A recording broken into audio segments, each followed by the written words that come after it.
This is my DD Form 214, my record of service in the United States Army. You can see I spent 13 years, 2 months, and 26 days in the Army. Of that, I spent 8 years, 11 months, and 7 days overseas, which included the Afghanistan campaign. Here you can see my Afghanistan campaign medal, as well as the Iraqi campaign. Here you can see my Iraqi campaign medal with Arrowhead device. Before I continue, let me say that as a combat veteran of both of those theaters, I denounced the U.S. occupation in both Afghanistan and Iraq. So here's my thoughts on this 4th of July, the 249th year of the United States as a veteran of the United States Army, as well as foreign conflicts. I am watching both elected officials and American citizens revel and rejoice in the fact that there is a tent city being created in the middle of the Everglades surrounded by alligators, where they intend to put human beings who've committed no crime other than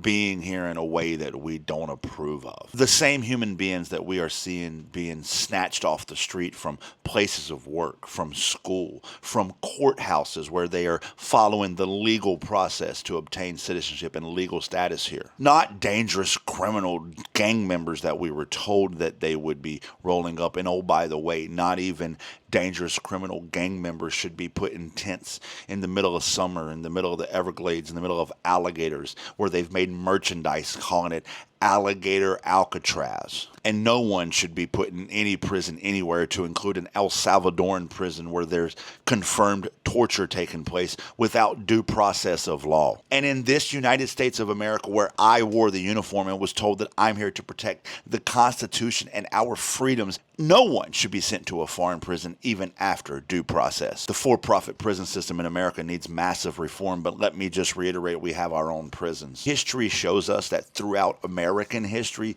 the attacks on birthright citizenship, the attacks on immigration, the attacks on non-white people are based solely in white supremacy. Before now, when the president signed an illegal executive order ending birthright citizenship in direct contradiction with the 14th Amendment, the only time in American history that birthright citizenship was really challenged was in the case of Dred Scott. There was one other time after that where a Chinese immigrant was challenged that he couldn't be an American citizen, but the Supreme Court upheld the 14th Amendment. So on this 4th of July, where I see a guy in the White House who intends to be a king and his sycophants lick his boots, kiss his ring, and laugh as he dehumanizes other people, as he burns down the legislative and judicial branches of government to absolve all the power. R.I.P. America. America lived to the ripe old age of 249 years. Now we resist.